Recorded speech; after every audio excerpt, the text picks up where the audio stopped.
여러분, 수학을 잘하는 사람하고 수학을 못하는 사람이 있다고 쳐볼게요. 그러면 정말로 수학을 잘하는 사람이 문제를 잘 해결할까요? 수학 공부를 한 사람들이 잘하는 질문이 있어요. 뭐냐면은 어떤 현상을 봤을 때 얘가 분량이 많이 나는 애가 아니고 여기서 분량이 난다는 건 어떤 의미냐, 그 질문을 하고 여기를 다시 한번 확인해 보자라는 시점에서 이미 문제가 해결된 게 거의 대부분이에요.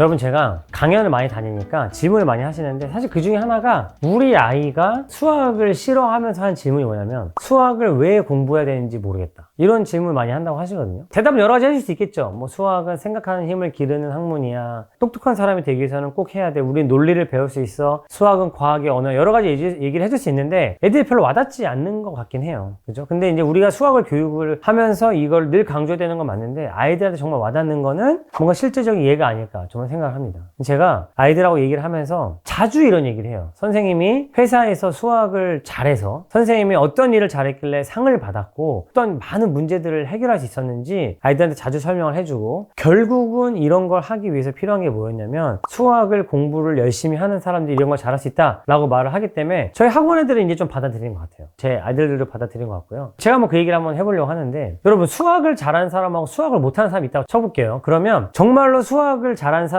문제를 잘 해결할까요? 어떻게 생각하세요? 제가 그렇다고 거기서 막 갑자기 수학 공식을 꺼내가지고 사람들을 막 설득하거나 이런 건 아닐 거예요. 그런데 왜 수학을 공부하면 문제 해결 능력이 올라가느냐 라는 거를 저는 사람들한테 좀 얘기를 한번 해보고 싶은 거죠. 수학 문제를 푼다는 과정을 우리가 좀 이해하면 됩니다. 여러분, 요즘 수학 문제 풀면 어떠세요? 그냥 뭐 딱 보고 탁 나오고 이런 계산 문제 푸는 게 아니잖아요. 어떤 과정을 거쳐야 되냐면 일단 맥락을 이해해야 돼요. 내가 지금 무슨 일이 일어나고 있는지 이 문장을 읽고 이해를 해줘야 돼요. 그럼 그 과정에서 내가 이 맥락을 파악하고 내용을 파악하는 과정을 이해할 수 있겠죠? 그리고 이제 전략을 좀 짜야 돼요. 내가 여기서 모르는 게 뭐냐, 내가 그걸 구하기 위해서 뭐가 필요하냐, 그럼 나한테 주어진 게 뭐냐, 나한테 없는 건 뭐가 있느냐, 이렇게 얘기를 하는 거거든요. 이렇게 생각을 하는 거죠. 그리고 내가 이런 일을 했을 때 예상되는 어려움이 뭐냐, 그럼 그걸 극복하기 위해서 필요한 게 뭐냐, 이런 전략들을 사실은 수학 문제 풀 때 짜야 되는 거예요. 근데 저는 아이들한테 늘 강조하는 게 이런 걸 하지 않고 문제를 풀었는데 맞췄어, 저는 그거는 때려 맞춘 거라고 생각합니다. 뒷걸음질 치다가 그냥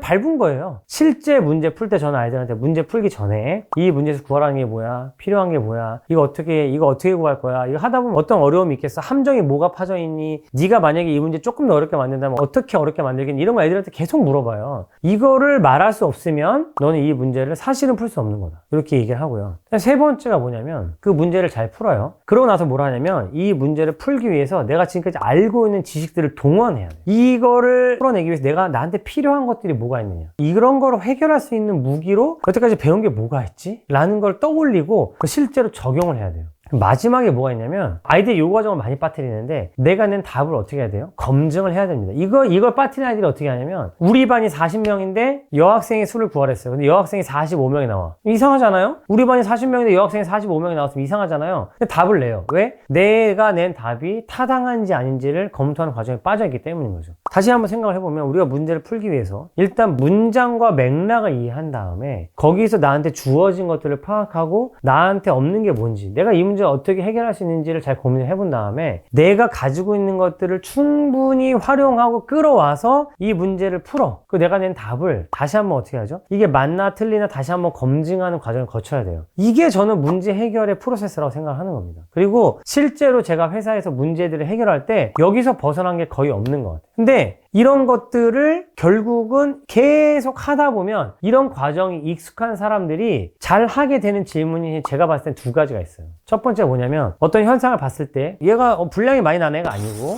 여기서 분량이 난다는 건 어떤 의미냐, 이 문제를 해결하기 위해서 내가 세울 수 있는 가설들이 뭐가 있겠니라는 거를 떠올릴 수 있게 만들어주는 게 굉장히 중요한데 그게 결국은 수학 공부를 열심히 하면서 나오는 효과들이라고 생각을 하는 거고요. 두 번째가 뭐냐면 수학 공부를 한 사람들이 잘하는 질문이 있어요. 뭐냐면은 이게 사실 좀 공감 능력 떨어지는 걸로 보이기도 하고 일상생활할 때 좀 피곤하기도 한데 확실해? 정말 확실해? 다른 가능성은 없어? 라는 질문을 계속 하게 만들어주는 게 결국은 수학 공부를 하면서 생기는 거라는 거죠. 제가 지금도 수학 공부를 하고 아이들 가르치려 준비할수록 이 질문들 더 하게 되는 것 같아요. 제가 회사에서 대부분의 문제를 해결할 때 한 100명 정도 되는 사람들이 이 문제를 해결하지 못해요. 해결하지 못하는데 제가 갔을 때 딱 보고 이거야 라고 이렇게 무슨 옛날에 무슨 알렉산더가 무슨 밧줄 끊는 것처럼 하는 게 아니에요. 대부분 어떤 거냐면 모든 사람이 확실하다고 믿는 거를 확실해? 네 말이 맞다면 이게 말이 안 되잖아. 이거 검증하려면 어떻게 해야 돼? 그거 하려면 뭐가 어려워? 이런 것들을 해주면 거기서부터 문제가 풀린다는 거죠. 그 질문을 하고 여기를 다시 한번 확인해 보자라는 시점에서 이미 문제가 해결된 게 거의 대부분이에요. 그러니까 그 과정을 할 수 있느냐가 결국은 문제 해결의 핵심이라는 거죠. 제가 어떤 일이 있었냐면 회사에서 되게 심각한 일이 벌어졌어요. 계속 불량이 발생하는데 사람들이 그의 원인을 찾지 못했어요. 그런데 제가 이런 식으로 불량이 난다는 거는 전기적인 특성이라는 건데 얘는 지금 회로를 연결하지 않았어.